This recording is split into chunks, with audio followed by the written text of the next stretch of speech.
Omwezi gulabise ne kabeera akabonero ak'omwezi omutukuvu ogwa Ramadhan gutandise ku ludda lw'abannaffe abayisiraamu.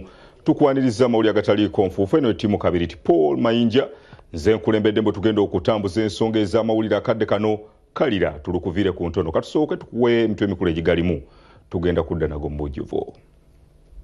Ekisibo ky'abasiraamu kitandika nkya omwezi gulabise olw'ebbalaza nga 11 n'abanja amayumba ge netasula Nnaalongo agobye Ssaalongo ku kitanda lwa kusuulirira buvunaanyizibwa bwe. Mwana mukulu amuwe ekitabo sina bya bugagga bye ngenda kuwa mwana oyo. Yiino emboozi y'omwana ow'emyaka 14 wa P7 alabirira amaka. Taata yafa nnyina yalwala. Sineewola n'ekizibu ky'ensanga nyinza okgenda n'enkolera omuntu n'atansasula. Mabaati gabbibwa ate naawe gali mu ofiisi y'Nabbanja. kubanga mpulidde kintamye. Nabbanja asitukidde mu bavumaganya gavumenti abamusibako okubba amabaati. So mulekerawo kunnangira obubbi bw'amabaati.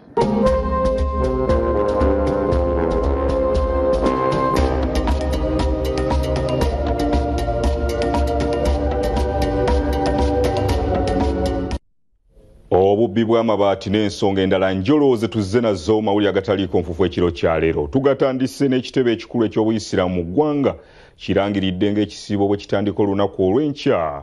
Bikakasiddwa akulira sharia ku Uganda Muslim Supreme Council Sheikh Zaidi Lubanga mu lukuŋŋaana lwa bannamawulire olutudde ku muzikiti omukulu e Kampala Mukadde. Ekitebe ky'obusiraamu mu ggwanga ekyagana Muslim Supreme Council kirangiridde ng'ekisibo kya Ramadhan bwe kitandika olunaku olw'enkya okulangirira akoleddwa akulira sharia Sheikh Zaidi Lubanga mu bannamawulire olubadde e Kampala Mukadde. olw'ebbalaza nga 11 ogw'okusatu omwaka 2024. Sheikh Lubanga yakaliza abasiraamu ekisibo ekirungi ng'alambudde ku nteekateeka bwegenda okutambula omuliro okusala essala ya tarawiya. N'emizikiti emirala gyonna kujja kutandika essaawa 2:30 ez'akawungeezi buli lunaku. Okusoma okwa bulijjo mu kisiibo darasa naddala wano ku kitebe ky'omuzikiti omukulu kujja kubeerawo buli Sande essaawa 4 ez'okumakya. Sheikh Bosa Salimu yakuliza abasiraamu okuyisa obulungi omwezi guno. Okwolesa empisa ennungi ez'obusiraamu naddala eri bannaffe abo abatali basiraamu.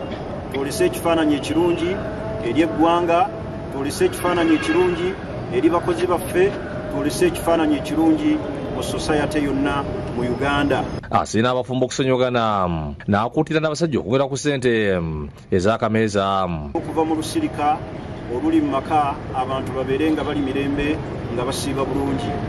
Ng'era bwe tubakubiriza okwongera ku buwagizi akameeza ke tuteeka awaka okukwongerako baliyako ne ssente olw'abannaffe okubasobozesa abaana baffe n'abakyala okusobola okusiiba obulungi n'okusiibulukuka obulungi. Yakulira sharia ekibule Dr. Abdulaziz walusimira asaba abasiraamu mu kiseera kino okwettanira okusoma Qur'ani okuwa abatalina n'okusabira eggwanga. Abantu abo bonna Katonda be yaggulirawo okuba nti bakozesa sizoni eno eya Ramadhan okuba nti batuusa obuyambi eri abantu abo abali mu mbeera etali nnungi. Bw'ati akodde bayimaamu okufaayo okulaba nga bayimirizaawo esswala ya tarawiya. Okuteekateeka okusaaza salatu tarawih okutandikira ddala n'ekiro eky'olwaleero nga tumaze salatu al-isha. Lisani Mutyaba Ronald Kasabe kusakidde eggulu eno lwa Bukedde TV. Waliwo abafumba basoowaganye ng'ensonga eva ku bya kitanda. Nnaalongo alumiriza Ssaalongo okusuulirira amaka ng'amaze ebbanga erisoba mu mwaka omulamba nga bw'ajja waka awunyawo buwunya n'atambula bw'atyo n'agenda. Wabula Ssaalongo ategeezezza nti Nnaalongo ye yamugoba ku kitanda ate n'asula mu basajja abalala. Ssaalongo Kiza Richard asoowaganye ne Nnaalongo we Nakiboneka Mary bwe bamaze emyaka 19 mu bufumbo bwe bazaalidde abaana basatu nga kuliko n'abalongo Katone Waswa. Bano batuuze ku kyalo Kitwe mu ggombolola y'e Kayonza mu disitulikiti y'e Kayunga. Nnaalongo agamba nti ekyamugobya Ssaalongo ku kitanda ky'ekyokubanga ennyumba yonna yagisaako abapangisa olwo Nnaalongo n'asigaza omuzigo gumu nga kye bakozesanga eddiiro ate mwe basula so nga n'abalongo kati bafuuse basajja bakulu abasobola okulumika ebyo bigenda mu maaso. Ekyakitulemesa naawe abasajja obalabye basajja bakulu webaka n'omusajja ng'abanaawo batono. Nnaalongo agambye nti ekiseera kyatuuka nga Ssaalongo ayagala kweyisa nga nsolo kyokka nga bali muzigo gumu era Nnaalongo yazituka ensonga n'azitwala ewa n'abakyala n'abalagira bagobeko omupangisa omu waakiri bafune ekisenge ekyokubiri ekintu Nnaalongo kye yakola kyokka Ssaalongo ne kitamusanyusa ate ne yeekyanga bwekyanzi. Nze okuva weyampa ekisenge kyasula ajja n'ayitirawo emmere n'abanja amayumba ge naye tasula.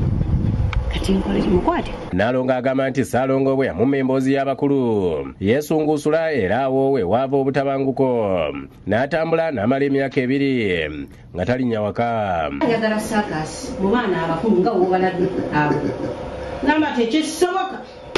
Ssaalongo yatandika okulondoola omukazi mu kasirize era olumu Ssaalongo yagwa kava ziba ziwera saa 10 ng'obudde bukya. Nnaalongo n'akomawo awaka ng'aliko omusajja amwerekedde era ku luno Ssaalongo yaligita omukazi ono emigo n'amutuusa mu mbeera embi nga n'ekiwundu omukazi yafuna ku mutwe agamba nti kyafuuka kansa kyokka omusajja tayagala kumuwa wadde obujjanjabi.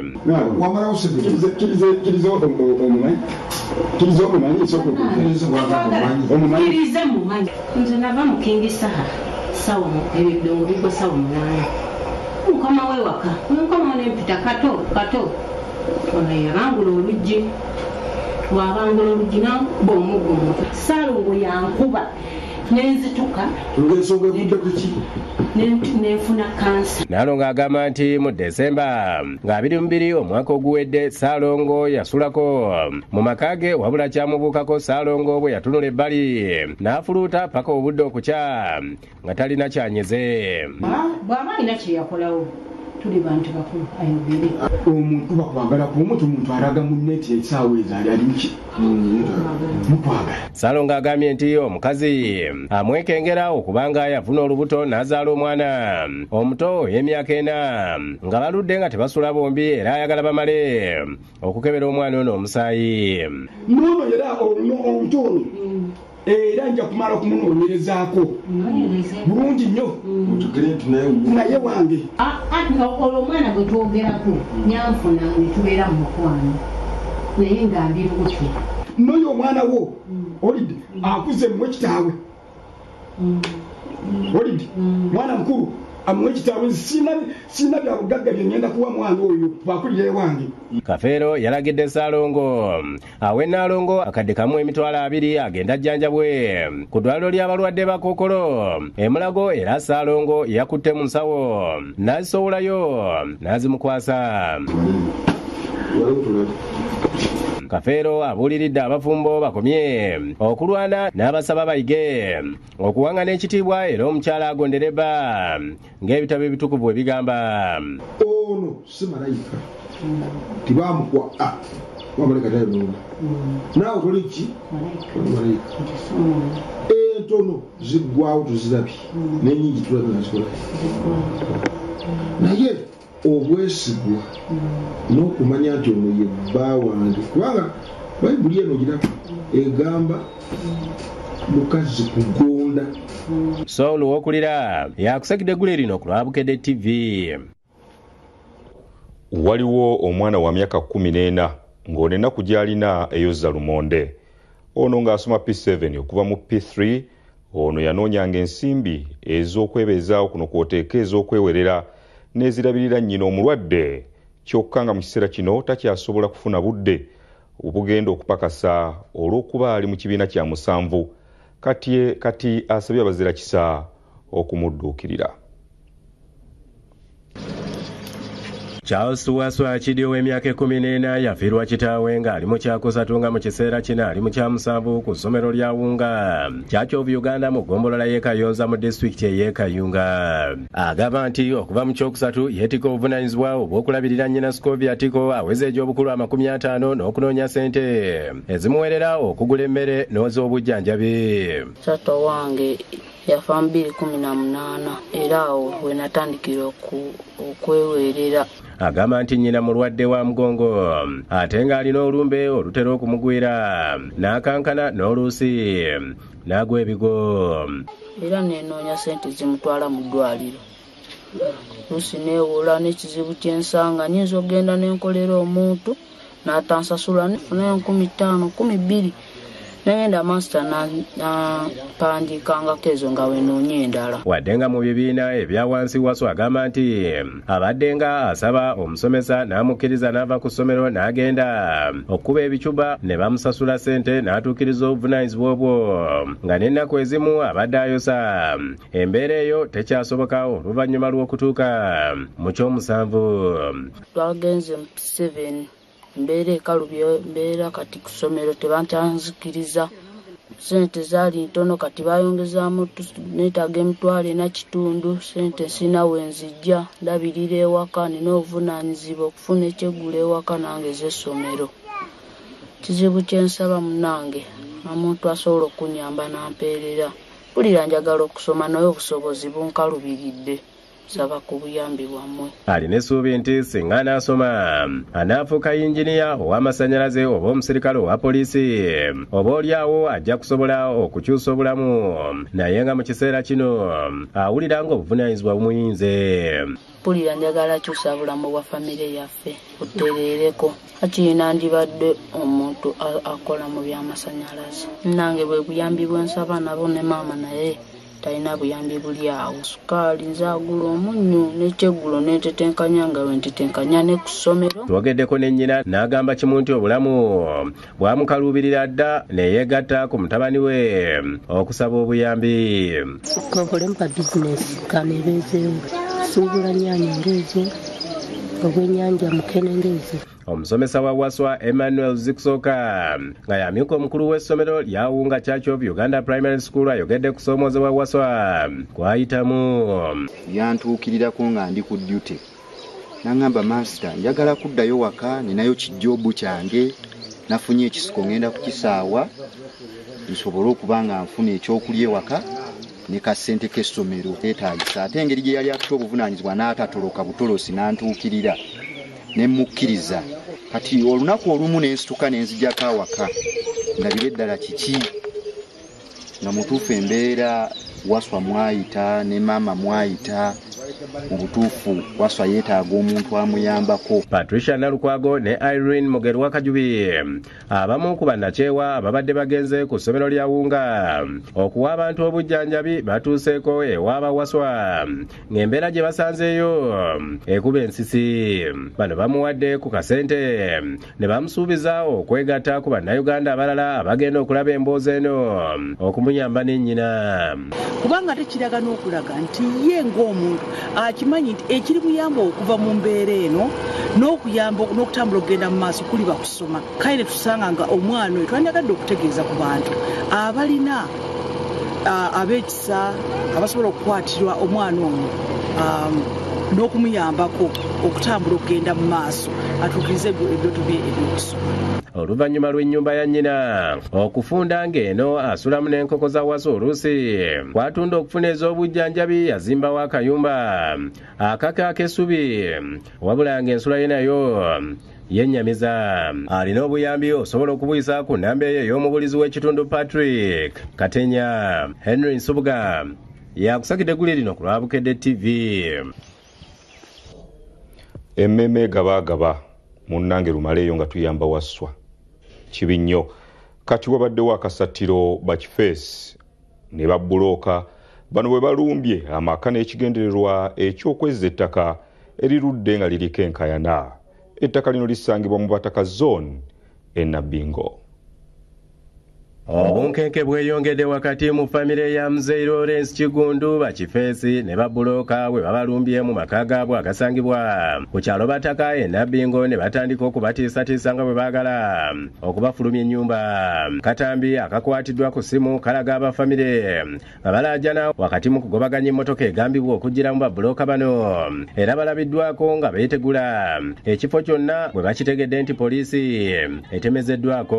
Temujja gitwala mututte temugenda gitwala tetuliwa gavumenti abasajja batumezeeko batulemeseza n'okunywa cyayi. Mu kaseera mpaawe kaaga poliisi n'ab'akakiiko aka Special Task Force on Land Matters and Environment akakulirwa Brigadier Moses Lukyamuzi batuuse mu kifo kino era abooluganda ba Kigundu okuli mukyala we Sarwa Nnaalongo ebibaddewo babinyumya babiddiŋŋana. Bankwatidde ku geeti awo nga nziruka kagenda ku poliisi kuba ennyumba abadde bangobye emisinde ne nziruka nti kangende ku poliisi ne bankwata. Omu n'abagamba temumukwata nga bagamukwate abaana ne bavudde kati batandika okasuka amayinja. Bano embeera eno bagyesigamizza ku kiragiro ekyayisiddwa minisita omubeezi ow'ebyettaka Dr. Sam Mayanja gy'ayisizza ku Lwokusatu lwa wiiki eno mu nsisinkano gye yabaddemu mu ofiisi ye n'aby'ebyokwerinda mu wakiso ekiragira Mzee Kigundu okukwatibwa bunnambiro oluvannyuma lw'okugulwako emisango 8. Kigundu zagenda okuvunaanibwa era kati poliisi emunoonya akwatibwe avunaanibwe. Basooka ne basaba omusango muzeeyi n'asinga omusango ne recently wano yasinze era omusango era ogwo gwe gumu muzeeyi Mayanja gwaliko gwagamba okukwatira kaani taata. Kino kye kiwaliriza abaserikale okutandika okulawuna ekifo kyonna ng'eno gye bagwiridde ku babuloka ababadde bazze okutunda ettaka lino. Olubalabye ne badduka ne balekawo emmotoka kyokka ne bakwatako omu ategerekese nga ye Lusambya. Ono wakati mu kwebwalabwala yeeganye okubeera emabega w'ekikolwa kino wabula nga ab'eŋŋanda bamulumiriza okuleeta babatulugunya. Yakadde 10 n'ezo najja atulawuna wano ne musanga walinga atulawuna. Omusajja oyo mumanyi. Timoni mumanyi. Ono Timoni mumanyi. Nze nakubidde golo mwana ne mugamba ngenda kujje. Ono asiddwa ku mpingu n'atwalibwa okubitebya. Abaana ba Kigundu okuli Henry Sali boogedde kusoomoozebwa kwe balimu mu kiseera kino. Abamusingako baminisita byabalema tusaba Pulezidenti Museveni ayingire mu nsonga eno kuba abantu bagenda tandika okufa e Nabbingo. Tusaba buyambi eri Pulezidenti Museveni kubanga tubadde wa Mwami Lukyamuzi n'abagamba ettaka lya Kigundu. Jamil Sempagala ku lw'akakiiko agamba nti abakwatiddwa mu kiseera kino batwaliddwa ku poliisi era baakuvunaanibwa. Bannayuganda abaagala emirembe ne tuyitako wano tulabe ng'embeera edda mu nteeko. Twakola okunoonyereza kwonna mulungi nnyo nga biraga Kigundu engeri gyagabamu ettaka n'aligabira banne n'aligabira ab'eŋŋanda ze era n'asigala ku ttaka lye nga ye. Disan Mutyaba yakusakira egguli lino ku lwa Bukedde TV. Gw'olabyeko munnaffe kikyali kituuza tulina mangi nnyo ebya minisita Nabbanja engeri gy'avuddewo n'abalala ogenda kuba nga obifuna mu kitundu kyaffe ekiddako katukuwumuzeemu tukomewo n'ekitundu ekyokubiri. Linda ne bino mugataliiko nfu. Emboozi ku bakyala bakakaalukanye. Wuuna amaze emyaka 2 ng'asika kabalagala. Amutenda. Kabalagala asomeseza abaana. Kitundu kyakubiri eky'amawulire agataliiko nfuufu tukitandise ne Ssaabaminisita Robinah Nabbanja atabukidde abamulima empindi ku mabega nga bamusibako ekyokubba amabaati mu ofiisi ye n'ekigendererwa eky'okumwononera erinnya n'abasaba bakikomye bunnambiro. Olunwa lusonze mu b'oludda oluvuganya gavumenti nti be basinze okumwogerera nga bano bagenderera okumwononera erinnya ng'abadde ku kigo ekya St. Jude Luka ya Muluka mu Kalungu mu kujaguza emyaka 25. Entujju y'ekigo kya St. Jude Luka ya mu Kalungu okujaguza emyaka 25 bukyakikutulwa ku Bukulula etandise n'emmisa ekulembeddwa omusumba w'essaza ly'e Masaka Silverus Jumba ng'ayambibwako bannaddiini abalala.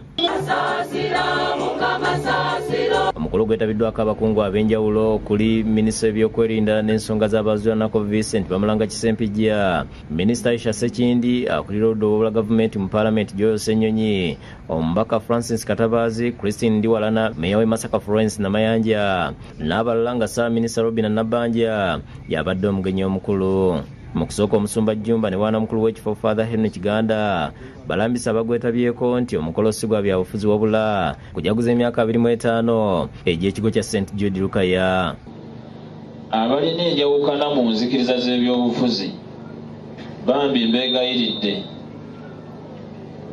mulinde tumale okuva wano muneesikireyo ebitogi mpolampola. Wabula omubaka Ndiwalana olukuta akazindaalo n'abitabulirawo nti bo ng'abavuganya gavumenti bakooneddwa ku nsoloboto baleme okwogera amazima. Ssenyonyi n'omubaka Katabazi nabo bwanga baboolekeza Ssaabaminisita Nabbanja, Ssempijja ne Sekindi nti gavumenti erwanyise obulyako obugifumbekeddemu. Ensonga ey'enguzi egenda okusula eggwanga lyaffe, ssente bwe zibbibwa, amabaati gabbibwa, ate Nnaalongo gali mu ofiisi ya Nabbanja. Ssenyonyi asabye Nabbanja n'abalala okusabira ennyo ekibiina kyabwe ekye-NUP kivunuka amayengo ag'okulwanyisa enguzi. Tutandise okwonooneka bale mutusabire tubeere n'omutima ogumatira. Bw'oba oli mukulembeze olina ekifo ky'olimu ofuna omusaala ne alawensi ezo zikumale. Tukwata musende ya omusolo. Kyokka ekyamabaati kinyiza Nabbanja n'abaatulira nti yagenda okuweebwa obwa Ssaabaminisita ng'enju ye yagiseresa dda amategula. Mulekeraawo Ssenyonyi namwe bannayuganda mwenna mulekeraawo. Sitwalangako mabaati saagatwala wange. Mulekeraawo I repeat, bemba temwina bye mukoledde bantu mwogere ebyammwe bye mukoze. Nagenda okujja mu bwa Prime Minister nga nze naseresa mategula. Ennyumba yange teriko mabaati. Akangudde ku ddoboozi n'alabula Ssenyonyi ne banne nti oba buliddwa ebyokukola bakomye okumwogerako ebyaswakaba bw'ati n'abamenyera disitulikiti omwaweebwa amabaati ge bamusibako nti yagabba. Ndudde nga ngaba amabaati na wano wenyimiridde wano waliwo ekereziya bagiyita Kaaliiro, nagiwa amabaati 300. Kaaliiro eri wano Kalungu, ago ge bagamba nti gava Kalamoja, ago tegava Kalamoja, ago gava mu office eya Luweero. Amabaati amala 1500 nagagaba Masaka nga bakubiddwa omuzira. Wanagiye obukadde 10 n'akudaalira Ssenyonyi ne banne nti ezaabwe bazoogeredde mu baasa naye tebaziraze bantu. Siringa bino ate baasa tebajogera ate bagaba balwanisa nguzi. Kakati waliwo ekisinga ekyo tunaategeera tuyinza okugamba bano babbye. Ate nze sirazanya mpewo nga ze mulazanyiza olwaleero. Akatono kazira mu maaso naye miliyoni 10 ze nazo. Ate ziri mpigi saagala sawe. Ate nga bwe muwulira office ya lead of opposition bagiwa sente ezimu neza lead of government business. Bye bajja wano ne babalimba mbubo tebalina sente bya bulimba tufuna sente ezimu.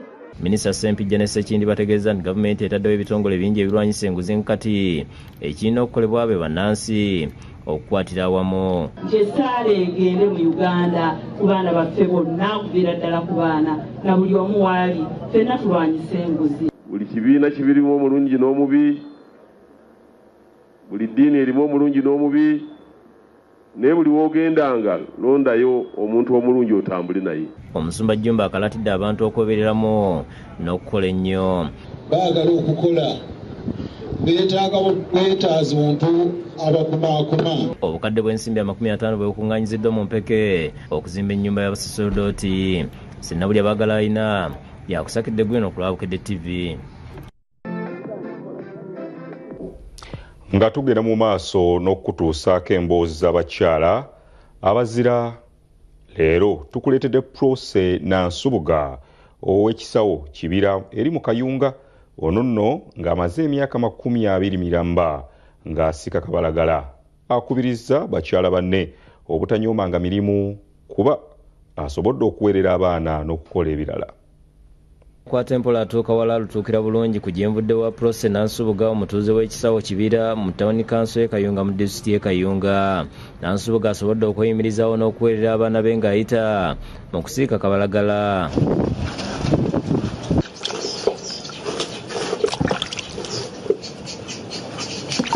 bwasiika mu Kabalagala omu amujja mu nnimiro ye, omulala agula mukalu n'addamu n'amwanikako ng'amaze okumwozaako obukyafu Kabalagala awo aleme okulumira. Beebuuza lwaki paani wange talumira, amenvu ngooza, muwogo munaaza. Ng'oggyeko okubeera omuyonjo mu buli kyakola, waakakalabiza emirimu gye, amaloboozi g'endegeya ge gakwaniriza ng'ogenza okwegulirayo ekyokulya. Amenvu ga sukaali ndiizi gwakola mu Kabalagala, bw'amala okwengera amwozaako n'alyoka amususa n'agattamu obuwunga n'atabula bulungi okutuusa ng'ensaano egonze n'atandika okusiika.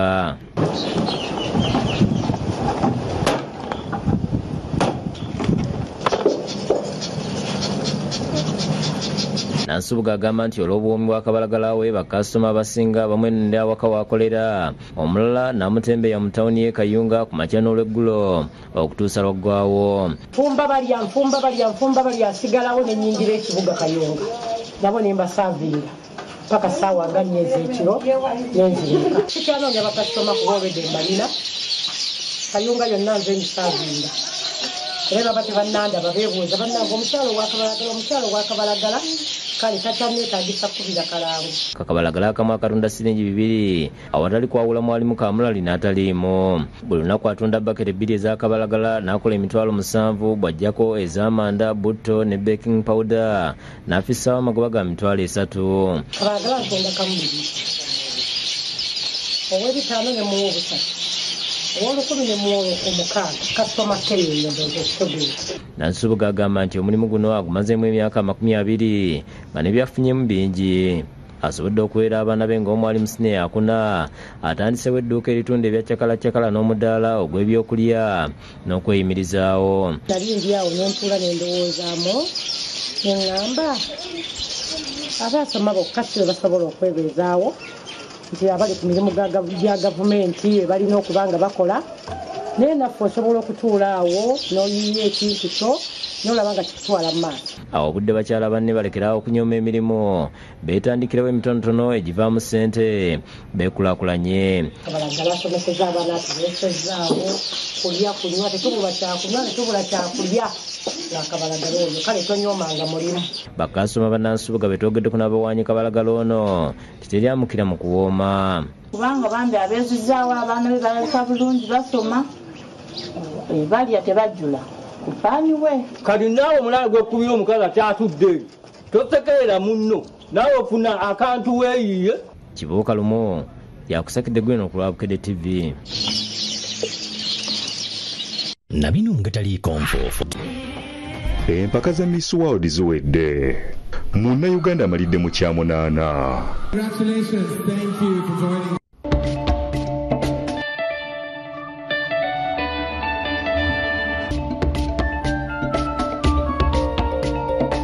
Mu kitundu kino BRDC ne BRCC balangiridde enteekateeka y'okusaggulira Pulezidenti Museveni obuwagizi wakati mu kwetegekerwa akalulu ka 2026. Bino bibadde ku mukolo ogwa ssentebe wa NRM ekirinnya Road mu kibuga eky'Ejjinja ogwetabiddwako ebikonge ebyenjawulo okuva mu gavumenti. Ebikongo omuli bannaddiini baaladesemera enfuzi ku mitendera egy'enjawulo beekulumudde okuberekerako muna NRM Jumateenywa okugenda ku kyalo Kanyere mu kibuga ek'Ejjinja nga yanjula falira kyokubira. Batambulira olusigala l'emmotoka esibye mu kikome ekiwuniikiriza abazirabyeko. Bamwerekeddeko abalala kubaddeko amyuka akulira amawulire ga Pulezidenti Museveni Faluku Kirunda n'abazungu abadde mu Gomase.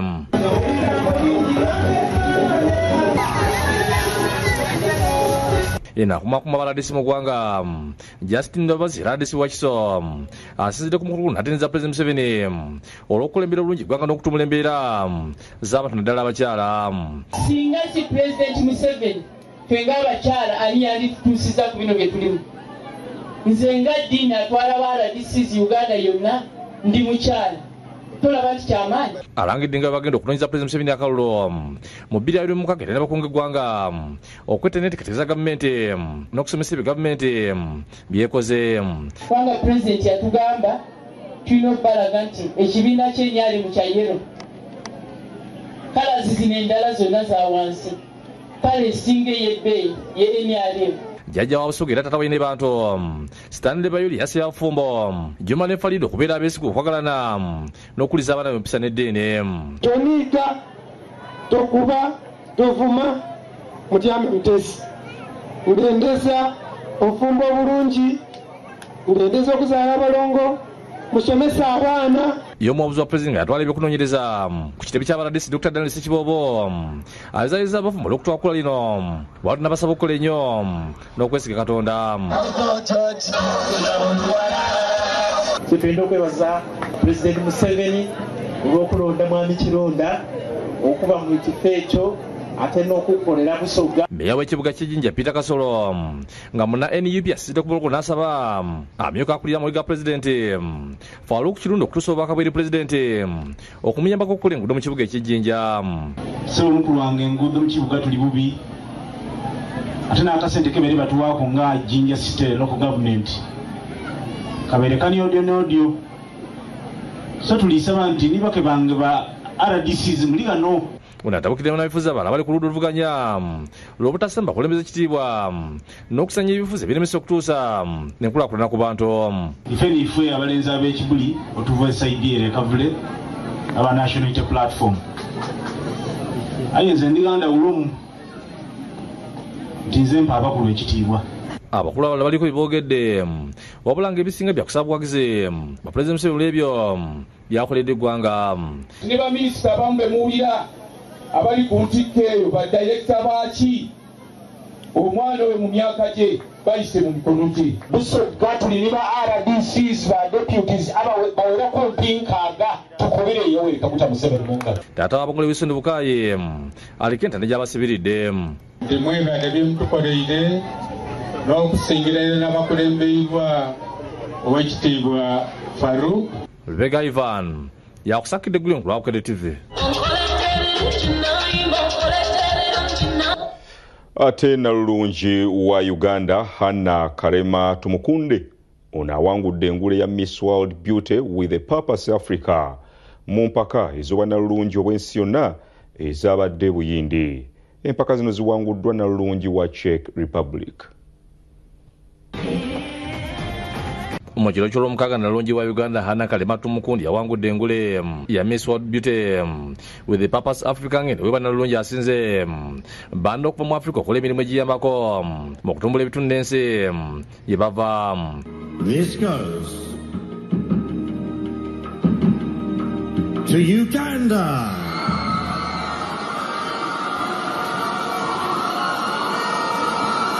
Uganda, congratulations. Thank you for joining us. Kale mazala okuyamba okusomesa abaana abawala mu disitulikiti Nakasikiti bamuzaala gy'agamba nti bafumbirwa bakyali bato. I feel like so many kids out there, mostly in rural areas in my country, have gotten it difficult to study. So I'm here to stand for them. I love traveling and I'm here to call you to come to my beautiful country, Uganda. I mean, we have the longest river in the world, River Nile. The people are so welcoming, the culture, the diversity, and I'm here to call you Muje in Uganda. Engule ni yajiwangulidde mu Mbaye mu mpaka z'obwa Nnaalongo obw'ensi yonna eza Miss World. To our winner, and Miss World is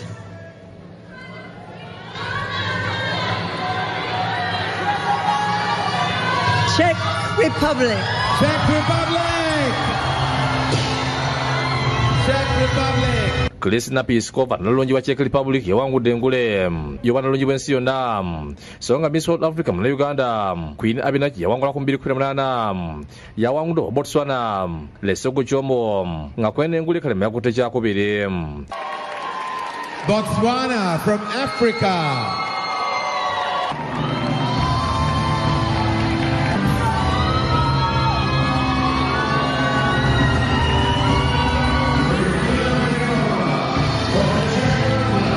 Muzoba Nnaalongo bw'ensi yonna Karema yamalira mu kifo kya 8. Ignatius Kamya yakusakidde eggulu enkulu wa Bukedde TV. Abalabirira abaana batalina mwasirizi abasanyu Babies Home Emmengo bawanjagidde abazira kisa okubakwatirako okulabirira abaana be bakuuma. kati bino babyogedde ng'aba soft care baliko obuyambi bwe babatwalidde.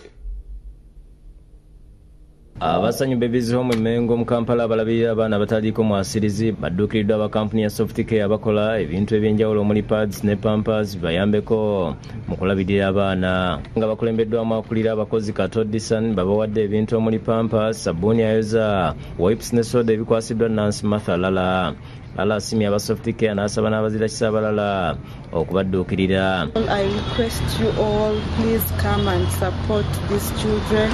We Sanyu, we basically rely on what the community brings, and I really want to thank soft care. Ategeeza ng'essaawa eno bwe balina abaana abasuba mu 40 nga bakyetaaga obuyambi obutali bumu. We receive children from day 1 to 4 years.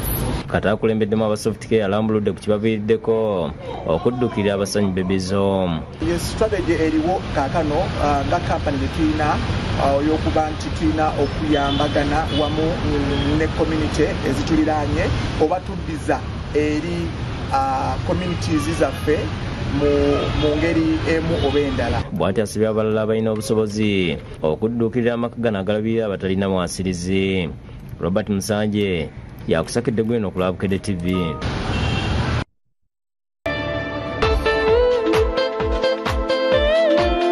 Mu mawulire agataliiko nfuufu ag'ebyemizannyo mu mizannyo egya Africa Games egiyindira kati mu kibuga Accra eky'eggwanga erya Ghana, abazannyi ba badminton Hussein Kabugabe kuno kw'oteeka Gladys Mbabazi bawangulidde Uganda omudaali ogwa zzaabu ogusookedde ddala. Abazannyi b'omuzannyo gwa tennis w'ekyoya ogwa badminton Hussein Kabugabe ne Gladys Mbabazi be basoose okwangulira Uganda omudaali ogwa zzaabu mu mizannyo gya Africa Games egiyindira kati mu kibuga Accra ekya Ghana. Bano zzaabu bamuwangudde mu mutindo gwa doubles nga gwe bazannya ababiri mu kisaawe nga bakoye bannansi ba Algeria ku gwa bubiri ku bwereere. Lift from Tanina.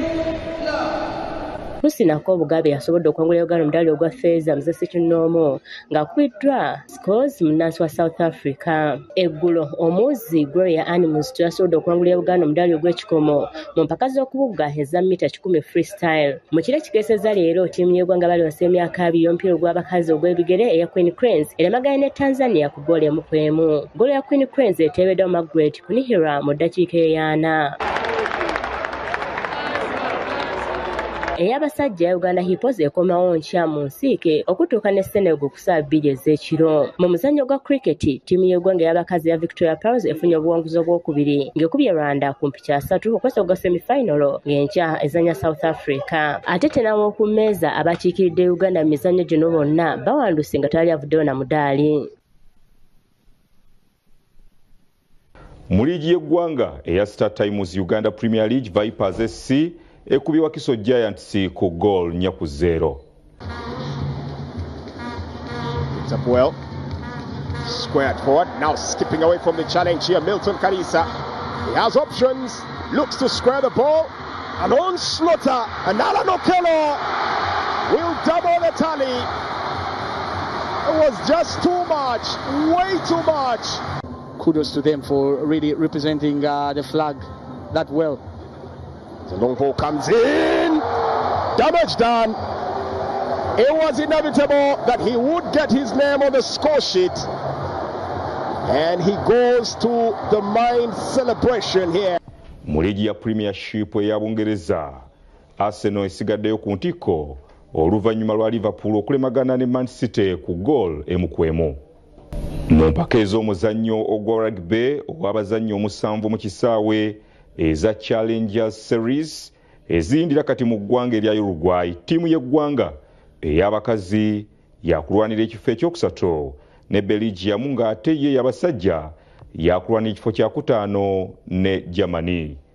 Yakubiddwa Kenya ku quarter final ku goal zabadde 7-5.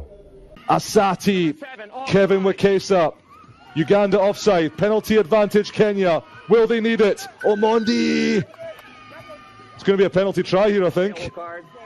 Yep, it is. The high tackle from Afoyerworth. And Okenyi for Ian Munyani. What can the giraffe produce? Casito.